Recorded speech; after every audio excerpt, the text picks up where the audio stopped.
نحمده ونصلي ونسلم على رسوله الكريم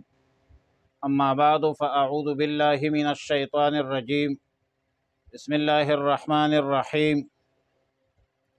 وقال الذين أشركوا لو شاء الله ما عبدنا من دونه من شيء نحن ولا آباؤنا ولا حرمنا من دونه من شيء كذلك فعل الذين من قبلهم فهل على الرسل إلا البلاغ المبين۔ پارہ نمبر 14 سورۃ النحل، رکوع نمبر 5، آیات نمبر 35، 36 اور 37۔ وقال الذین، اور کہنے لگے وہ لوگ، اشرکو جنہوں نے شرک کیا ہے، یا جنہوں نے شرک کیا یا شرک کیا تھا، لو شاء اللہ، اگر اللہ چاہتا، ما عبدنا ہم عبادت نہ کرتے، من دونہ اللہ کے سوا، من شیء کسی چیز کا، نحن ہم، ولا آباؤنا اور نہ ہمارے آباء و اجداد، ولا حرمنا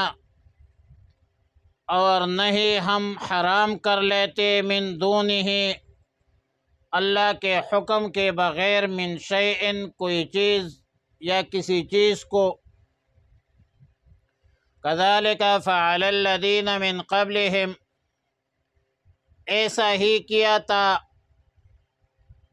ان لوگوں نے جو ان سے پہلے تھے، فہل علی الرسل، پس نہیں ہے رسولوں کے ذمہ یا رسولوں کا کام، الا البلاغ المبین، مگر واضح تبلیغ ہے۔ وَلَقَدْ بَعَثْنَا، اور تاکید کے ساتھ، تحقیق کے ساتھ ہم نے بھیجا ہے، فی کل امت، ہر امت میں، رسولا ایک رسول، ان اعبدوا اللہ، کہ اللہ کی عبادت کرو، واجتنبوا الطاغوت، اور بچو بتوں سے، فمنہم من ھدی اللہ، پس بعض ان میں سے وہ ہے جن کو اللہ نے ہدایت دی، ومنہم من حقت علیہ الضلالۃ، اور ان میں بعض وہ ہے، حقت ثبتت کے ثابت ہو گئی ہے، علیہ اس پر، الضلالۃ گمراہی، فسیروا فی الارض، پس سیر کرو، چلو زمین پر، فانظروا، پس دیکھ لو، کیف کان عاقبۃ المکذبین، کیسا انجام ہوا جھٹلانے والوں کا، یا کیا انجام ہوا ہے جھٹلانے والوں کا۔ ان تحرص علی ھداھم، اگر آپ حرص کریں ان کی ہدایت پر، یا آپ کی خواہش ہو ان کو ہدایت پر، راہ راست پر لانا، فإن اللہ لا یہدی، بے شک پس تحقیق کے ساتھ اللہ ہدایت نہیں کرتے، من یضل، جو وہ گمراہ کرتا ہے، وما لہم من ناصرین، اور نہیں ان کا کوئی مددگار ہوگا۔ مذکورہ آیتوں میں مشرکین کی طرف سے، منکرین کی طرف سے، کافرین کی طرف سے سفاہت، دلالت، جہالت پر مبنی ایک سوال ہے، اور اس سوال کا جواب ہے۔ مشرکین، معاندین، حاسدین کہتے ہیں کہ اگر اللہ چاہتا تو ہم اللہ کے بغیر کسی غیر کی عبادت نہ کرتے، اور اللہ کے حکم کے بغیر کسی چیز کو حلال نہ کرتے۔ اس دعوے سے معلوم ہوتا ہے کہ ہمارے اس عمل سے اللہ راضی ہے، ناراض نہیں ہے، اور اگر اللہ ناراض ہوتے تو ہمیں ایسا کیوں کرنے دیتے تھے؟ اور ظاہر ہے کہ اللہ رب العالمین قادر مطلق ذات ہے، اللہ ہر چیز پر قادر ہے، کوئی کام اللہ کی مشیت اور ارادے کے بغیر ہو نہیں سکتی۔ پھر ہمارے آباء و اجداد نے جو کچھ کیا وہی کام ہم کر رہے ہیں، اور اگر اللہ کی مشیت اور ارادہ نہ ہوتے تو ہمارے آباء و اجداد کو بھی روک دیتے، وہ بھی ایسا نہ کرتے، شرک نہ کرتے، حرام چیزوں کا استعمال نہ کرتے، اور نہ حرام کو حلال سمجھتے۔ مشرکین کا یہ قول سورہ انعام رکوع نمبر 18 میں بھی مذکور ہے، اور وہاں پر یہ جواب دیا تھا سورہ انعام میں، قل هل عندکم من سلطان فتخرجوه لنا، آپ فرما دیجئے کہ تمہارے اس دعوے پر کوئی دلیل ہے،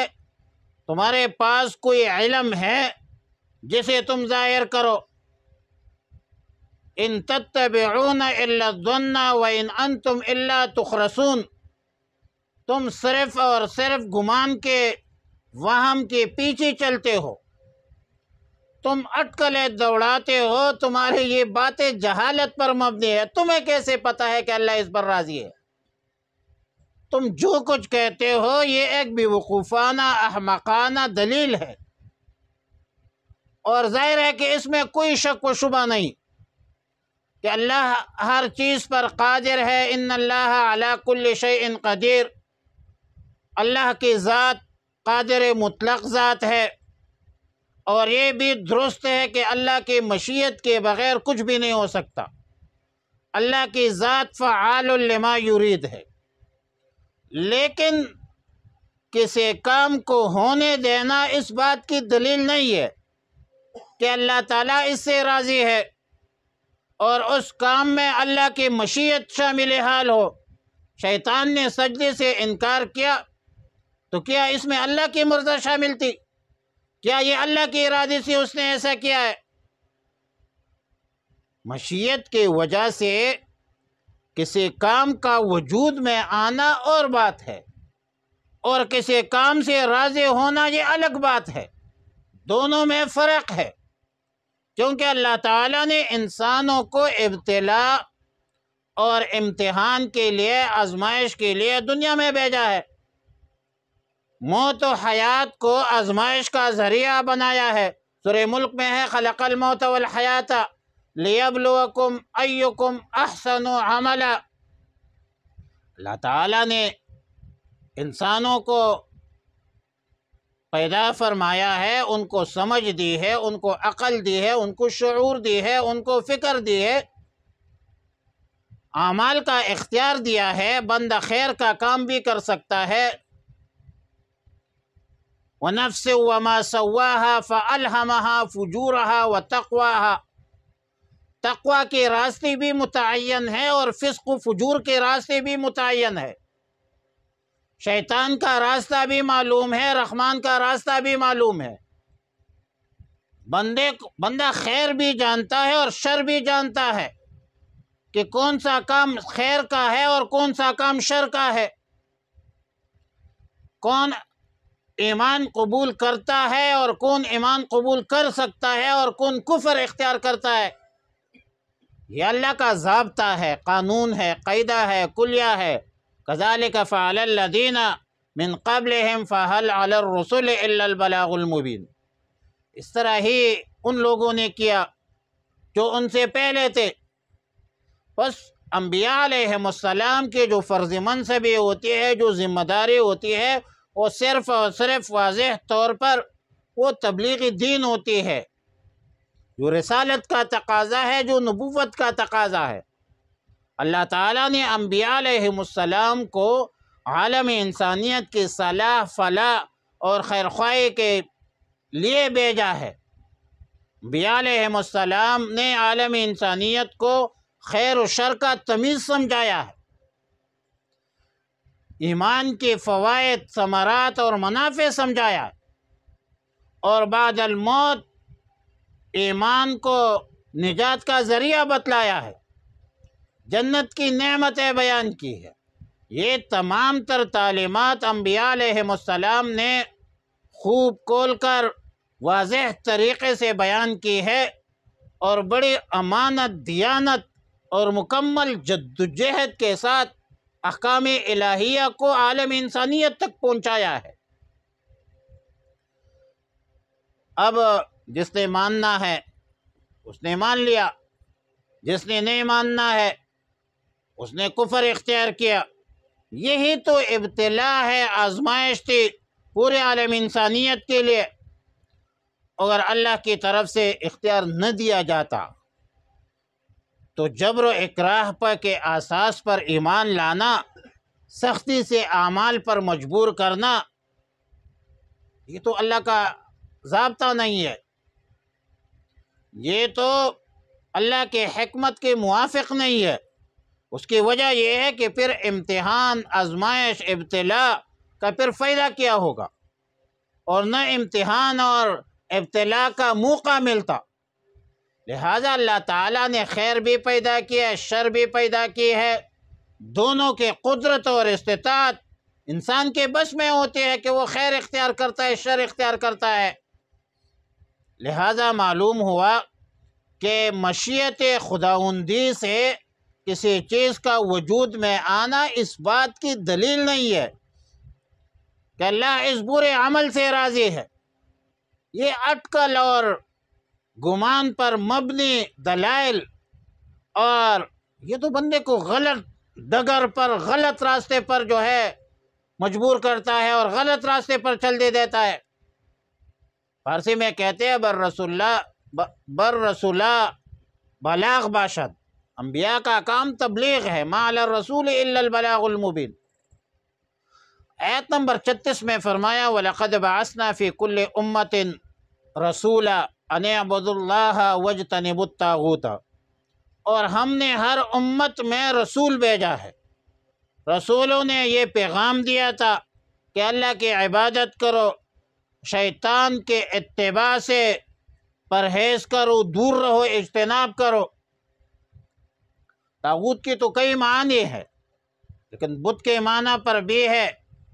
من عبد لغیر اللہ، اور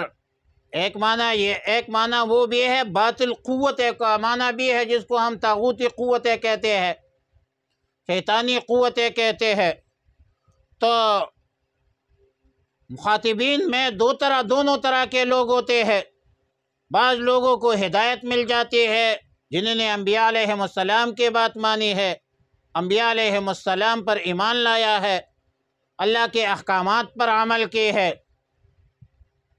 تو اس کے بارے میں اللہ تعالیٰ نے فرمایا فَمِنْهُمْ مَنْ هَدَى اللَّهُ، بعض ان میں سے وہ ہے جن کو اللہ نے ہدایت دی، اور جن لوگوں نے انبیاء علیہم السلام کی بات نہیں مانی ہے، جن لوگوں نے شیطان کی بات مانی ہے، شیطان کے نقش قدم پر چلے ہیں، تو اللہ تعالیٰ نے ان لوگوں کے بارے میں فرمایا وَمِنْهُمْ مَنْ حَقَّتْ عَلَيْهِ الضَّلَالَةُ،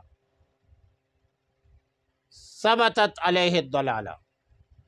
پھر اللہ تعالیٰ نے سب کو مخاطب کیا، فریقین کو، کہ فسیروا فی الارض فانظروا کیف کان عاقبۃ المکذبین۔ پورے عالم انسانیت کو خطاب ہے کہ زمین پر چلو پھرو، دیکھ لو کہ جھٹلانے والوں کا انجام کیسا ہوا اور کیا ہوا۔ قوم سمود کے احوال چیک کرو، قوم عاد کے چیک کرو، قوم نوح کے واقعہ سنو، قوم لوط کے واقعات، قوم شعیب کے سنو، کچھ عبرت حاصل کرو، کچھ عبرت حاصل کرو۔ قصہ من حیث القصہ نہیں ہوتا، قصہ من حیث العبرت ہوتا ہے۔ اور آیت نمبر 37 میں فرمایا کہ ان تحرص علی ہداہم فإن اللہ لا یہدی من یضل وما لهم من ناصرین۔ فرمایا اگر آپ حریص ہے ان کی ہدایت پر تو بلا شبہ اللہ اسے ہدایت نہیں دیتا۔